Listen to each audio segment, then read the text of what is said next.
Hey everyone, Aaron Stewart, Data Access Golf, the show, right? So, the show. Thank you for joining me today. We're going to go live, do all that fancy stuff again. It is, for those of you that have followed me on the podcast, it is a Data Monday. So, today is the day we get together and talk about the tournament that was and who won it and all that good stuff. We usually just talk about the PGA Tour on Mondays, and then we'll get into the LPGA and the Champions Tour later on in the week. But so today we're going to talk about the Memorial Tournament, how that ended up. First, want to say congratulations to Lee Six, who won the U.S. Women's Open. Good for her, especially after all the comments by one Hank Haney, who is no longer. Well, maybe he's going to do like a crappy podcast, YouTube program like I do. He could do that, right? Nobody's stopping him doing that. So, but anyway, so congratulations to her. That was fun to watch. A lot of good golf there, and got some footage from that and some really interesting. Learned a lot of interesting stuff about golf swings by watching the LPGA this weekend. So, good stuff there. But let's jump into the Memorial Tournament. Obviously, played the week of the Memorial holiday, and thank you to all those who have served to keep us safe and give us this opportunity to be free. Thank you to all of you. But this week is one where we get to visit in Ohio and see how Jack Nicklaus's courses come through the winter, and it looked fantastic and played really well. It was very similar. It usually is very similar to a major caliber test of golf. And so a lot of interesting things happened this weekend. We saw Martin Keimer resurge, right? We haven't seen him do one thing forever. And then all of a sudden he's back and looking good. We can get rid of that. And so that was pretty cool. And then Patrick Cantlay coming out of nowhere, 4 strokes back or something, just to come and play an amazing round of golf, a final round 64, lowest ever at the Memorial in the final round to get it done. And it wasn't, he made it look a lot easier than it was, that's for sure. So what we then do is we'll look at the champion here. We're going to see if we can learn something here. We'll take what they've done for the tournament, and we'll also compare that to our benchmarks.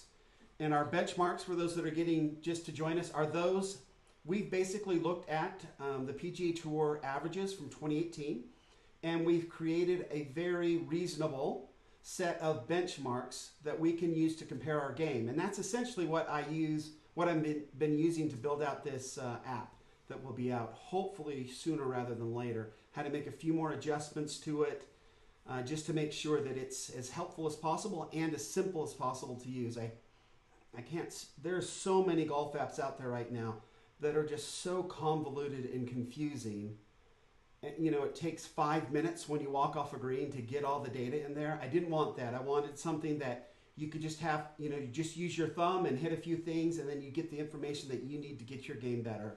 Not completely geek out and go into the stats like sometimes we do here on a Data Access Monday, a Data Monday, but enough data where we can make sure that our games are in good shape and that we're working on the right things. Okay, so that was the whole goal of the app. Super simple, but super helpful. And we do that by looking at these benchmarks. So we'll run through a couple cool little informational pieces to get to know Patrick Cantlay a little bit better. He's had an interesting career for sure.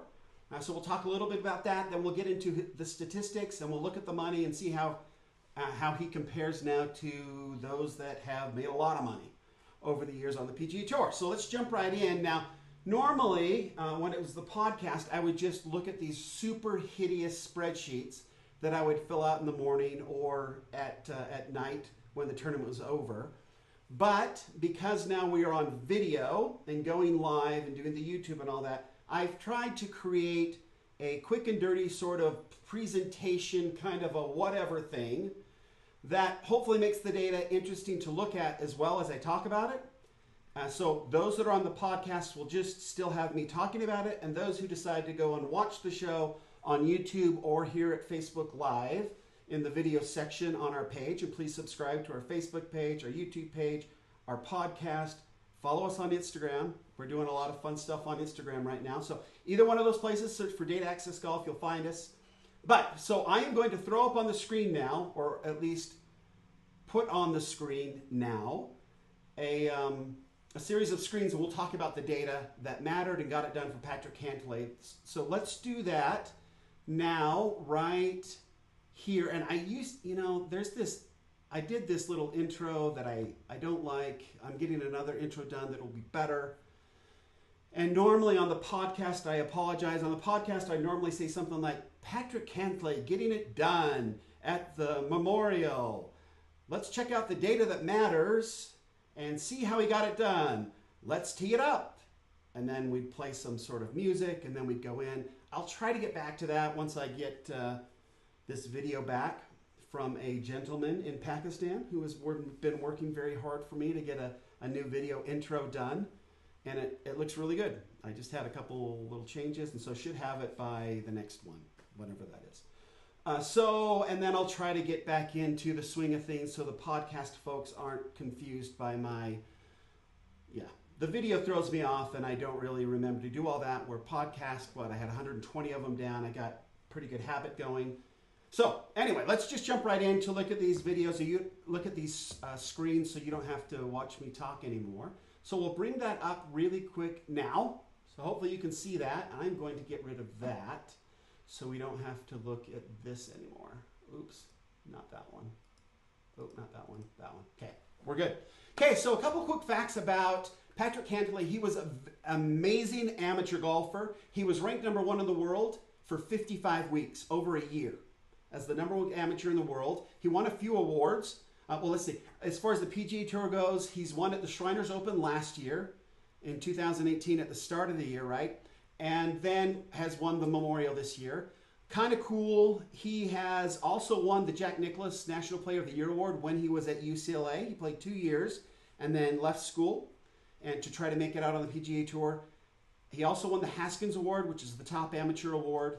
Well, I don't know. Some would say it was the Jack Nicklaus Award, like Jack Nicklaus. I think he would say that the Jack Nicklaus Award is by far better. But anyway, but that is kind of what, actually, you know what? There's a way to do, I'm not going to worry about it right now. I think there's a way to do, I don't know. We're not going to worry about it. So, and then won the Haskins Award. And then recently this year, he has been trending up and doing really well. He finished 3rd in the 2019 PGA Championship, the one, that Brooks Koepka just won. So he has been playing well. One of the cool stories to come out of this is that Jack Nicklaus has taken some interest in Patrick Cantlay because he had some struggles. He had some back injuries, had to take a major medical exemption. He didn't play for 2 solid years, which was pretty amazing. He lost his caddy to, I just got a message from my dad that I need to talk to him ASAP. So we'll just keep going, and then hopefully Dad doesn't call, and if he does call, I'll call him back. Sorry, Dad. We're live, so I got to keep going. But so he had some struggles there, so Jack Nicklaus reached out, obviously knew him from presenting the award to him, and then gave him some advice for this tournament. And the advice was try to have fun. And Jack Nicklaus was a very serious personality, obviously, when he played. And so he just told Patrick to go and have a little fun. And then mentioned, he was in the booth and mentioned while he was watching him play that that's the first time he's seen Patrick smile on the golf course. So whatever it took, it worked. Patrick's been trending in the right way. He has been playing some good golf, obviously winning in 2018 and now again at the Memorial. So those are just some fun little facts on him. We're going to jump now right into, I tried to click on the wrong one. We're going to jump right into what we do first is we look at what this win did for Patrick. And so we look at first at the World Golf Rankings. He was ranked 15th going into the tournament. He is now ranked in the top 10, number 8 in the world. And then for FedEx Cup, he was ranked number 12th and jumped up to 6th. So some pretty good movement there for Patrick for the year. It also puts him right in the running for the President's Cup team, right? That win right there. So, okay, next thing we like to do is move into what I call the consistency rating.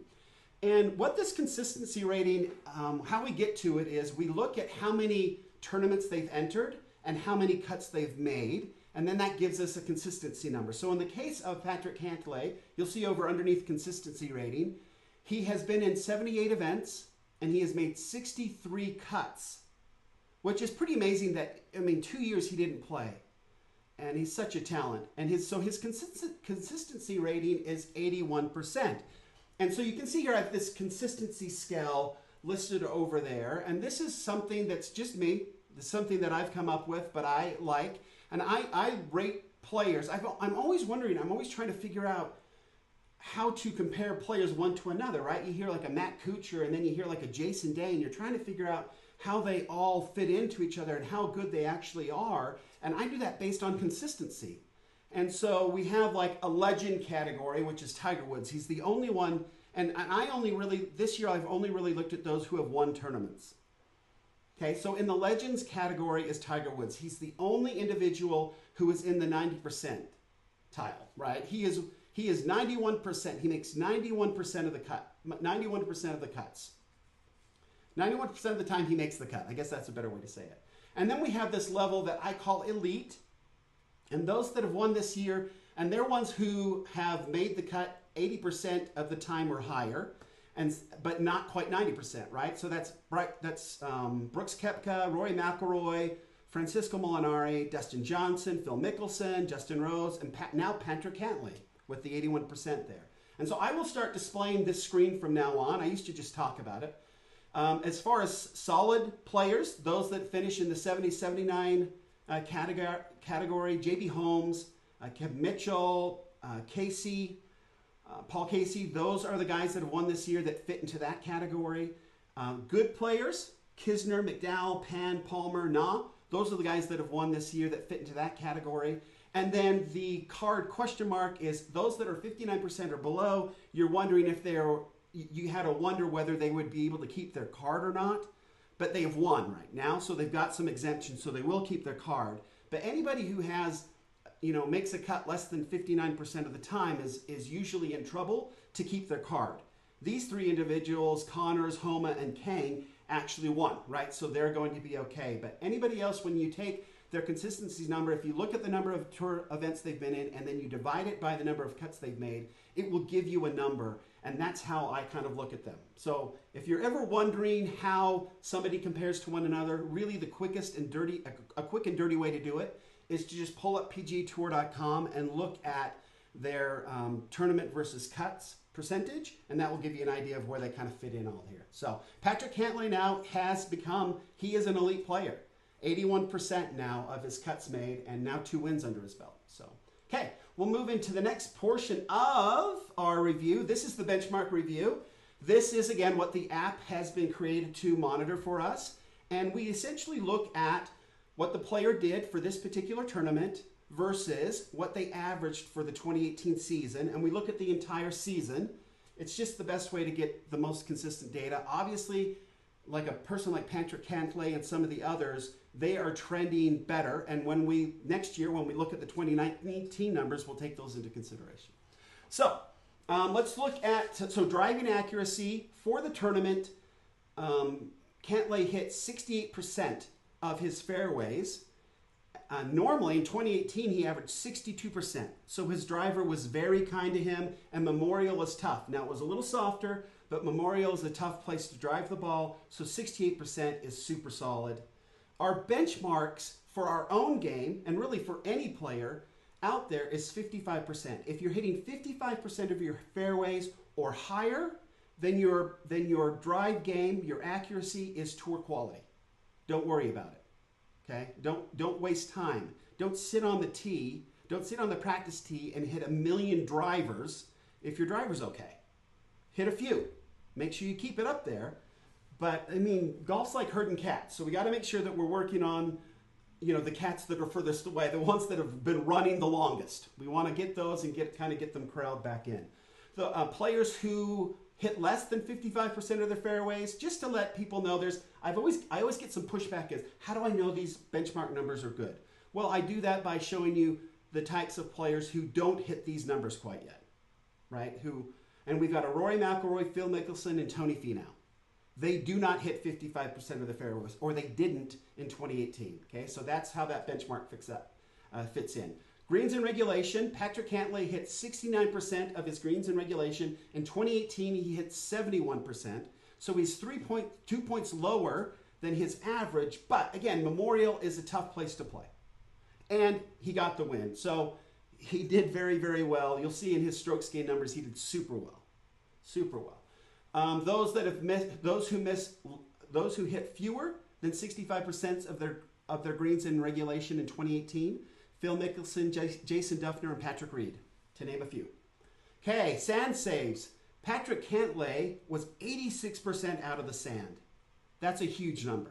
Amazing. Truly incredible. He averaged 54% in 2018. And our benchmark for that is 45%. I skipped the benchmark, didn't I, for greens in regulation is 65%. And again, the app will have all these numbers for you. So 45% up and down for the sand is the benchmark. Those that do not get up and down more than 45% on tour in 2018, Tony Finau, Bubba Watson, and Gary Woodland. So we would say to these individuals, you should work on your sand game. And we would say to any of us who get up and down less than 45% out of the sand that we need to work on our sand game. If we do better than 45%, then let's find something else that we're weaker at, and let's work on that. Not that I see a lot of people ever working on their sand game, right? So, okay. All right, for strokes gained putting. In 2018, and this definitely helped Patrick this week. In 2018, he lost 0.1, 0.2 essentially, strokes to the field in putting. But in the Memorial, he picked up a stroke every round, which is great. He picked up a stroke on the field in putting, right? So he's one stroke better than the field in putting, which again, very good for him, and got it done. A full stroke better than he did, than he averaged in 2018. Now for scrambling, we don't actually get scrambling numbers per tournament. So we actually just look from the data that we get from this point forward is just 2018 numbers, but we look at them anyway for our benchmark. So scrambling, Patrick Cantlay in 2018 was 58%. Our benchmark is 55%. Okay, Adam Scott, Gary Woodland, and Jason Kokrak are individuals who did not average 55% or higher in 2018. Okay, so that's a good number. Are you getting up and down around the green 55% of the time or more? If you are not, then that's where we would need to practice. That's where we would recommend practicing. Now, Patrick so far, in all the benchmarks so far, he is in the green, right? So he doesn't have to work on those parts of his game to have what we would call a tour quality game. And he obviously does have a tour quality game. But here's some interesting stats. In putting in 2018, from 20 to 25 feet, Patrick made 7.84% of his putts. From 20 to 25 feet, our benchmark is 9%.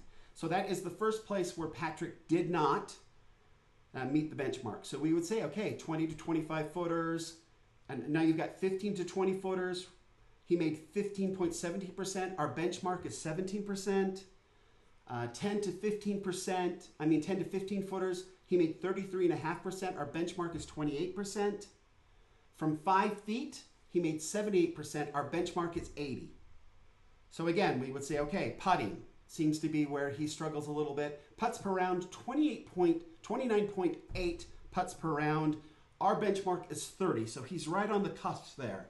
Now, as we've been discussing, to simplify our putting, to make it as easy as possible, I'm going to actually be taking these benchmark numbers.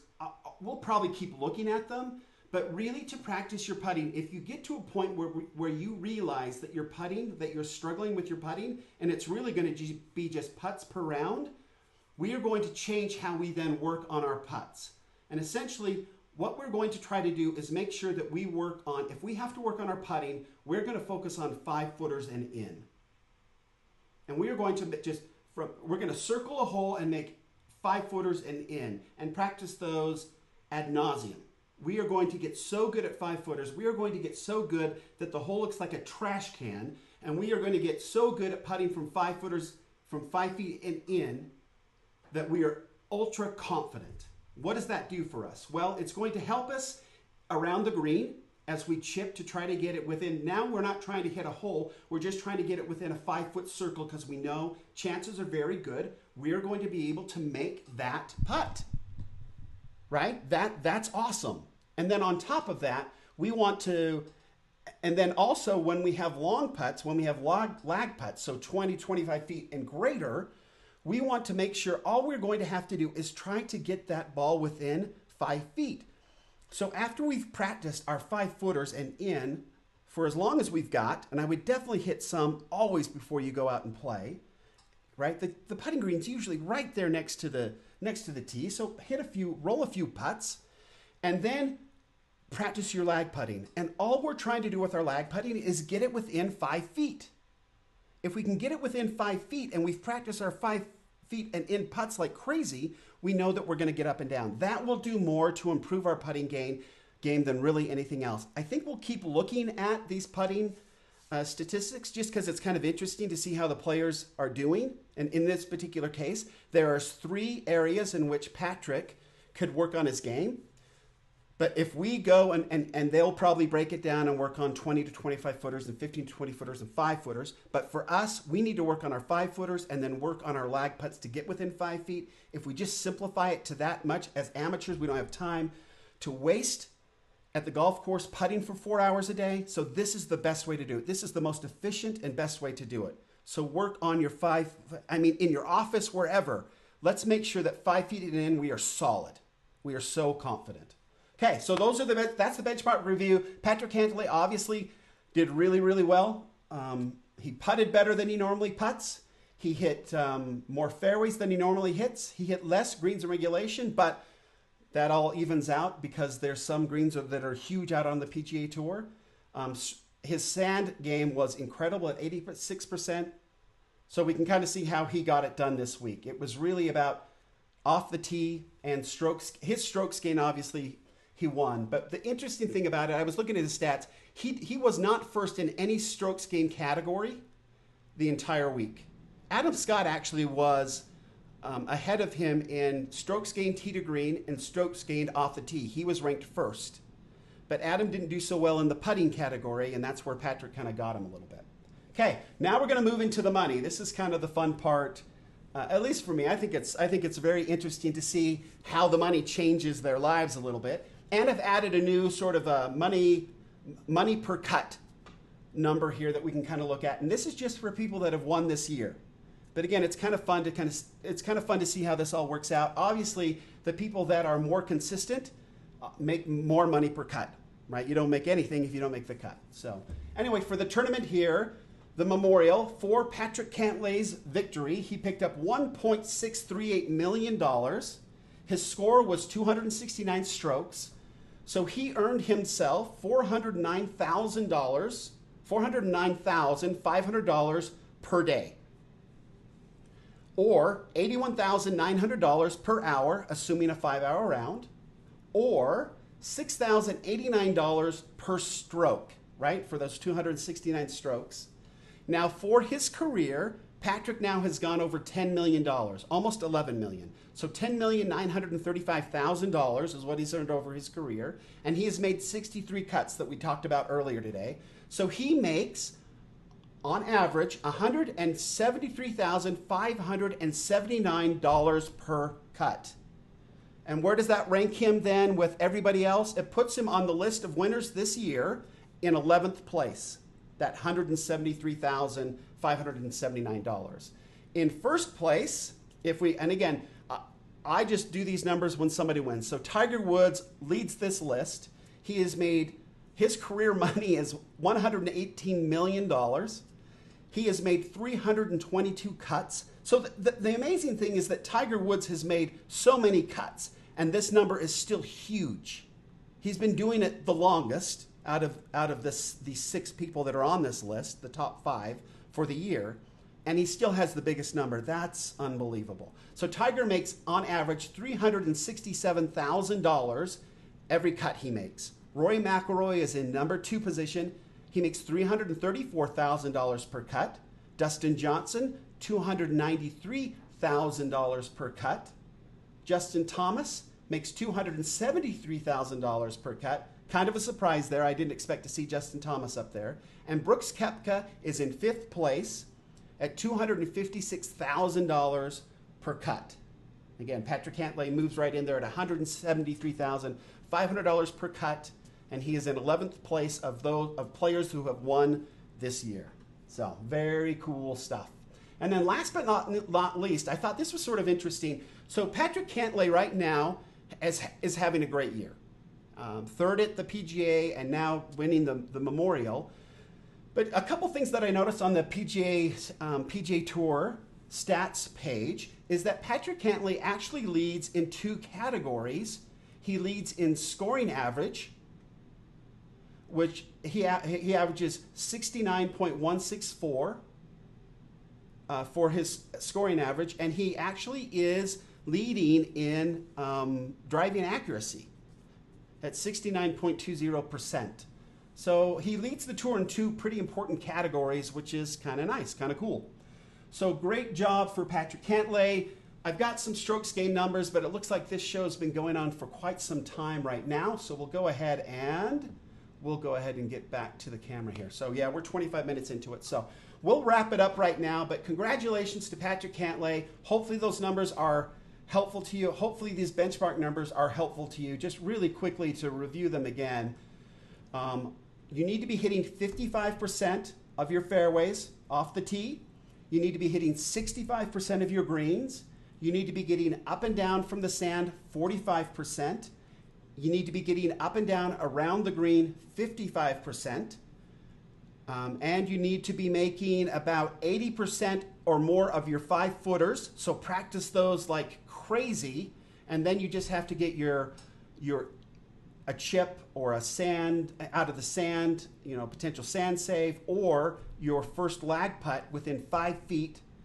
And then chances are over 80% you're going to make that one. That will help your score immensely and hopefully take some pressure off this fear on the putting green, right? Just get really good at your 5-footers and in. So if you do get nervous at 5 feet and in, great. Let's just go practice those by far the most until they're comfortable. And then I would say until you're comfortable from 5 feet and in, you just continue to practice 5-footers. And then you can practice, some lag putting and chipping and all of that. But really at this point in the seasons, we're kind of getting started. It's the first part of June. Make sure that you are super comfortable from 5 feet and in. And practice those as much as you possibly can in the office, at home. It doesn't matter. On the driveway, but 5 feet and in. Let's make sure that we're super strong there and we take all fear out of 5 feet and in, and our games will get better on the green, guaranteed. So thanks for joining me today. Until next time, Aaron Stewart. Remember, better data means better golf. Have a good time out on the links. Thanks.